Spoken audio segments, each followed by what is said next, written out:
Yes, magandang hapon, Luzon, Visayas, at Mindanao. Ito ang ating pabahay mga kaibigan. No? Yan no? Ito ating project ngayon. Apartment type na bahay for our scholars, mga kaibigan. Dito sila titira po sa ating pong pinagawang bahay na ito. Mga scholar po natin, ayan, dito sila lilipat po at titira. Ano? Sila po ay magkaroon po ng tahimik at payapa na lugar. Ayan. Ayan tulad yan. No? Scholar natin yan. Bali, nasa megit 10 po ang titira dito. Yan ha. Mga kalingap, mga kaibigan. Gusto ko lang pong bigyan ng reaction po itong live video po ni Mike Abi. Kung paano niya ipinagtanggol ang Kalingap. Alam po ni Mike Abi po na ang Kalingap, ibang uri ang pagtulong. Hindi lang siyang vlog. Kundi binabago natin ang buhay po ng bawat isa. Mabago ang bawat lumalapit po sa akin. Itong si Mike Abi po ay matagal na siyang sumusubaybay po sa ating programa, sa ating mga content, even Kalingap Rob at sa mga Kalingap partners. Ito ang video po ni Mike Abi. Panoorin po natin mga kaibigan. Hirap pagtulong po sa mga nangangailangan ng kalinga at pagmamahal. Kaya po ito ang aking naging topic kasi patuloy po ngayon din na lumalala yung mga hindi naman away pero parang dating parang nagpipersonalan na tungkol po sa silipan ng mga content na ginalabas sa kanilang mga channel. Ito po ay may kaugnayan dun po sa original na galawan at programa ni Kuya Bal Santos Matubang at ang kanyang anak at iba pa na mga charity vlogger na tumutulong sa mahirap. Hindi po masama yan, napakaganda po niyan, napakagandang balita niyan. Sino po sa Pilipinas ang may ganitong programa po ng mga charity, mga vlogger po mga kaibigan? Sulit Kalingap lang po ang may programang ganito. At hangad po namin na mabigyan po ng maayos na buhay at bahay po ang bawat pamilyang Pilipinong lumalapit po sa atin. Ang pabahay natin po ay magti-300 na.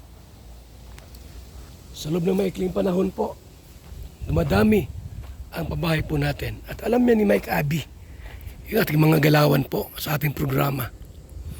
Wala tayong ibang ginawa kundi ang tumulong tayo sa ating kababayan. Yung ibang vlogger, may revenue pero pang sarili. Pero sa Kalingap po, talagang hangad namin na makatulong pa sa mas maraming Pilipino. Tulong sa mahirap at tulong na rin sa gobyerno. Kaya po ito naging topic kasi nga po meron pong grupo o ilan dyan na patuloy na sinisilip yung content nitong si Kuya Bal Santos Matubang sa pagtulong sa kapwa. Wala naman ako nakikitang paglabag doon. Tunayan po, legit po tayo. Ito po ay Val Santos Lingap Foundation at Association of Charity Vloggers of the Philippines. Tayo po ang presidente mga kaibigan. At kumpleto po sa mga papel. Barangay permits, municipal permits, at may BIR pa tayo at ECEC. So, gumagalaw kami ayon sa batas, mga kaibigan. Ba't kami gagawa ng labag sa batas? Di pwede yun sa atin. Dapat po tayo ay susunod sa batas ng Pilipinas. Kung sinasabi nila na mayroong batas na umiiral, ano po yung tinatawag na property porn, na may kaugnayan dito sa batas o yung Republic Act 11313. Okay? Marami hong pwedeng makasuhan kung yan ho ang inyong pag-uusapan. Doon sa sinasabi nyo maaaring pamimilit ng pagkuha ng video o pagpilit sa isang tao. Kasi ginagawa rin po yan ng ibang mga network ng telebisyon at mga politiko na sa gobyerno at pribadong sektor na kinakalinga nilang mahihirap pagka kailangan nila ang magpakitang sila tumutulong sa mahirap. Ayun, iba yon dahil mayroong interest yung political o yung kalinga tungkol sa mga kawanggawa ng mga TV network. Pero dito ho sa original na galawan ni Kuya Bal, abay, ang kanilang mission niya naman ay tumulong eh. Ang layo nilang niya ay makatulong. Yung content niya na tumulong sa kapwa, sa abot ng kanyang kakayanan, wala kang problema dyan. Kami tumutulong po for the glory of God. Walang ibang layunin ang inyong abang lingkod, Val Santos Matubang, kundi ang mabigyan po ng luwalhati ang Diyos Ama. Hindi yung dahil para kumita lang kami or what. May revenue ang YouTube. That's blessing. Isabihan nyo sa YouTube, huwag magbigay ng revenue. Pero ako, ang pagtulong ko po ay tuloy-tuloy. Kahit walang revenue sa YouTube, walang revenue sa Facebook, tuloy-tuloy po tayo. Hanggat may pangtulong, tutulong tayo. Pag wala pang tulong, hindi matulog. Ha? Or anong pwedeng gawin sa kapwa natin kung wala tayong pera, ibang paraan ng pagtulong, mga kaibigan. Kailangan talaga akong palakasin at suportahan. Kaya po ito aking naging topic kasi yung controversial na Bina Morales na nagkasakit, tinulungan, pinakain, nag-video pa nga sila, videoke pa sila, nag-shopping pa, lahat na talagang nakarecover at ang ganda na ng buhay eh. Masaya na at balik na sa normal na pamumuhay. So hindi ho yun pang-abuso. Mula sa mahirap hanggang sa nakarecover at nag-enjoy ay tinulungan. Hindi nga binitewan eh. Lahat ng tulong ginawa. O bakit sinisilip-silip pa?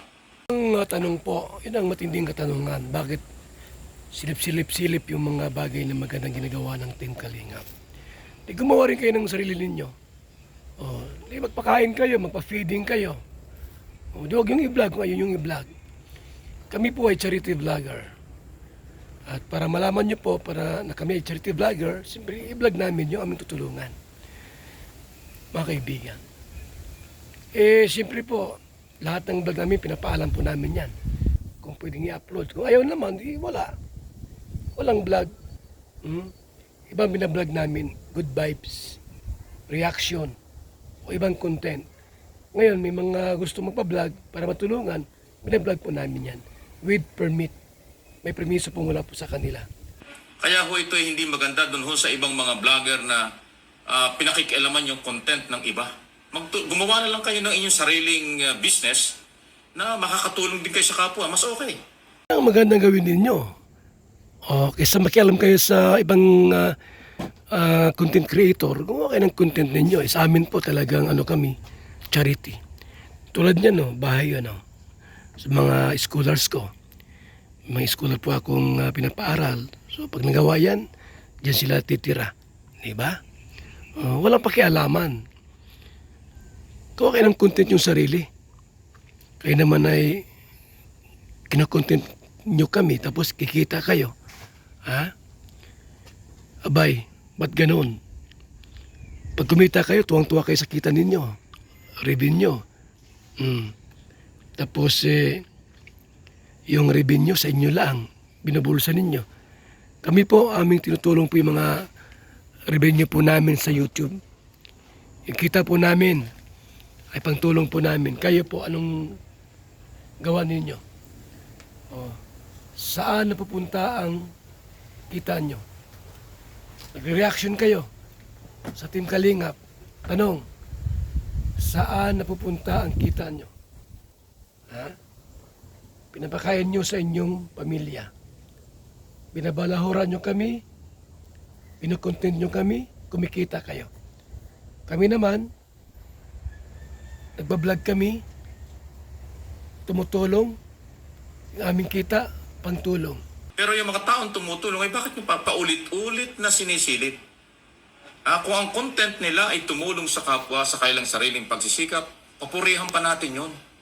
Huwag ninyong angguluhan pa na kung ano-ano mga paglabag sa batas. Ganun dapat. Dapat pasalamatan. Palakasin pa. Bigyan ng encouragement. Na lalo pa kami makatulong sa mga Pilipino. Hindi yung sisilipin mo yung paglabag. mga permits or what. Huwag na po. Ang mahalaga po ay may matulungan tayo na taong naghihirap ayon sa mabuting gawa, ayon sa maayos na pagbablog at nasa batas. Pahit naman yung magbablog ka ng hindi dapat. Dapat yung maayos na pagbablog. Kami po, ang vlog namin po maayos. Ang vlog namin maayos po. Wala kaming nilalabag na batas. May permits, kumplito po kami. At bago i-vlog, papaalam muna kami sa iba-vlog po namin. At kung meron man, hamon natin kung sino man po ang nagsasabing may paglabag sa batas, dalhin po nyo sa korte. Yun ang dapat, yun ang tama. Dalhin sa korte, husgado, or barangay, pwede, no? Para mapag-usapan. Kung may reklamo, sampahan ng kaso. Okay, ba't wala? Yung iba nga po, tulpo-tulpo lang. Napatulpo na tayo. Ang kaso natin, love team daw. Ba't bakit daw hindi ko ipapatigil ang love team? Kailan po sa love team na yan? Tapos yun daw bahay, pabawiin ko. Ang pabahay po namin, nagti-300 na po. Ni isa wala akong binawi. Mga paratang na walang silbi. Hilaw at walang kwintang paratang o reklamo. Sablay. Sablay po. Kaya napahiya po sila nung ako'y nagreklamo. Nag-counter. Reklamo kay Tulpo. Kasi sablay po sila. Maling paratang. Then ang korte ang magsasabi kung guilty o not guilty ang mga gumagawa ng ganyan after evidence, after trial. Ang trabaho ng abogado ay magdala ng kaso sa korte. Then hayaan ang judge na mag-decide. May mga abogado kasi, wala pang isinapang kaso, abay, hinusgahan na agad. Hindi ganoon. Kung may reklamo kayo, isampahan ng kaso, di ba? Dalhin sa korte, ngayon pag napatunayan, kung anong hatol ng korte, hindi ganoon. Kung magkulong, di magkulong. Kung magmulta, di magmulta. Hindi yung magla-live ka sa YouTube channel mo, sa Facebook mo, sa account mo, tapos husgahan mo na agad yung tao. Di pa nga nahatulan, inatulan mo na agad, mali yun. Hindi ka tunay na abogado. Walang alam sa batas. May tayo, meron tayong mga justices sa gobyerno natin. Sampahan nyo ng kaso kung may reklamo kayo. At ang korte ang bahalang humatol kung ano ang desisyon ng judge. Doon tayo. Hindi pwedeng abogado ang maghukom o mag-decide na tama o mali or mali ang ginagawa ng isang vlogger dito sa kanyang content. Yun po yun eh. Due process, madalit sabi. Due process. Tandaan nyo po yan. Huwag agad husgahan o hatulan ng tao. Dapat korte ang magdesisyon po. Kung talagang mali ang ginagawa niya, mali. May due process. Ilatag yung mga ebidensya kung talagang mapatunayang mali ang ginagawa ng isang tao, ang judge ng balong humatol kung anong kanyang desisyon, doon tayo. Hindi yung mga live ka tapos mali ang ginagawa niyan, Kuya Bal, ni DSM, mali ang ginagawa niyan. Binablog niya yung mga ganito, ganyan. Ay hindi. Kasuhan niyo muna ako. Pag sinabi ng judge na mali ang gawa ko, mali. Ganun lang po yun, mga kaibigan. Hindi pwedeng sa social media lang. Hindi ho pwedeng sa YouTube channel lagi mong pinipersonal o tinitira ang isang tao, isang kapwa. Due process ang mahalaga. Di pa si Mike Abe, may alam, may dunong. Ang isang abogado dyan, wala. Magaling lang magsalita pero walang dunong. Di pa si Mike Abe? Alam niya ang batas, alam niya ang paraan, alam niya ang sinasabi niya. Yung ibang abogado, wala. Maluya. Puro lang daldal. Puro lang daldal po. Di pa nga nahatulan. Inusgahan na agad. Dalhin sa husgado ang usapin, din ang court ang magsabi kung sinong tama at mali. Ang abogado ay obligasyong dalhin sa korte ang mga sinasabi niyang kaso kung may mga paglabag sa batas. Ang abogado po, yan, no? Ang magdala sa korte ng kaso kung at ang judge, ang korte anong tawag dito? Magkilitis, magsiyasat kung may paglabag sa batas. Ang abogado po ay siya magdadala ng kaso doon sa korte. Yun ang trabaho nila. Hindi yung maging judge sila, magla-live, magkukomento, tapos inuhusgahan na yung tao. Mali yun. Walang karapatan ng abogadong manghusga or mag-decide ng mali or tama ang isang tao. Court lang ho ang merong exclusive na kapangyarihan nun after evidence nga, after trial. Paano kasi nauso ang nauso ang YouTube nauso ang Facebook at TikTok. Yung mga abogado po, nag-TikTok na lang, saka nagla-live na lang. Kung ano mga pinagdadaldal. Dapat kung abogado ka, maingat ka. Liwanag ha, mga kalingap. Ang judge ang hahatol. Ang abogado ang magdadala ng mga kaso. At ipagtanggol yung tao, yung kanyang kliyente.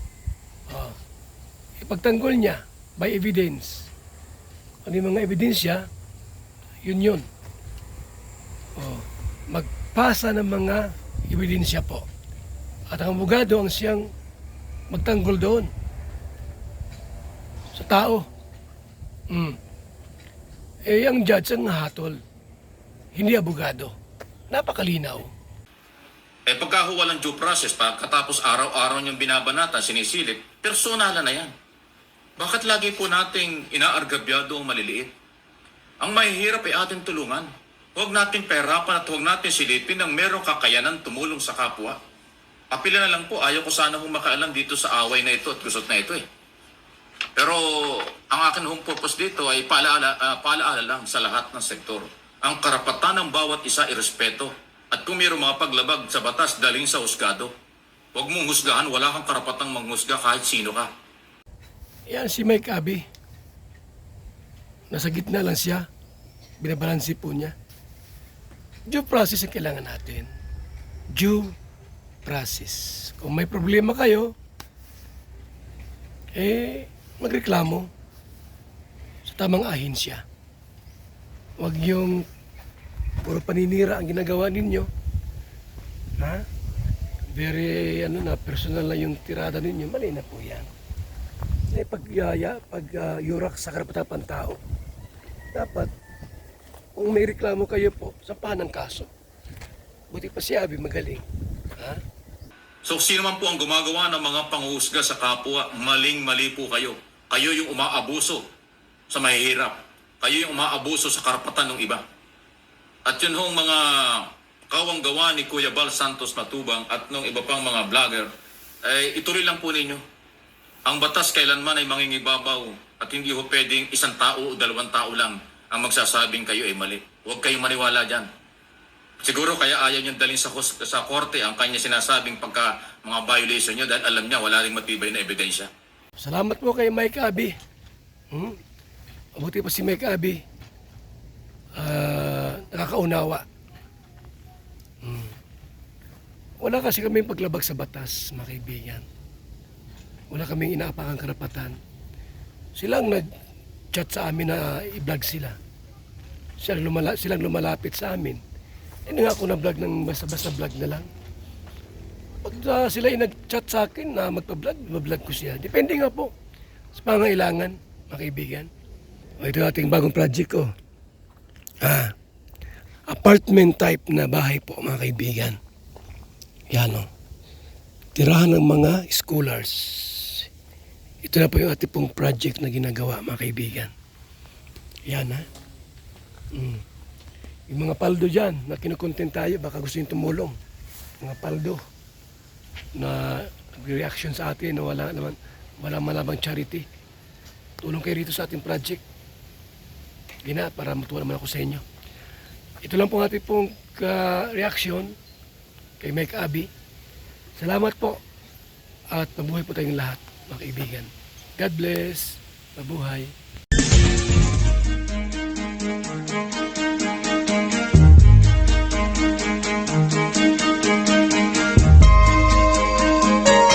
Ito ang palatuntunang tunay na lingkod bayan. Ang programang tututo sa kapakanan ng mga mamamayang kapos sa kapalaran. Si Kuya Val Santos Matubang, ang inyong katuwang. Si Kuya Val, kasangga sa kahirapan, kaagapay sa kalusugan, kakampi ng mga inaapi. Magbibigay pag-asa sa mga taong nawawala na ng pag-asa sa buhay, sa mga batang biktima ng kahirapan, sa mga matatandang napapabayaan. Si Kuya Val, ang inyong sandigan. Val Santos Matubang, sa palatuntunang lingap sa mahihirap.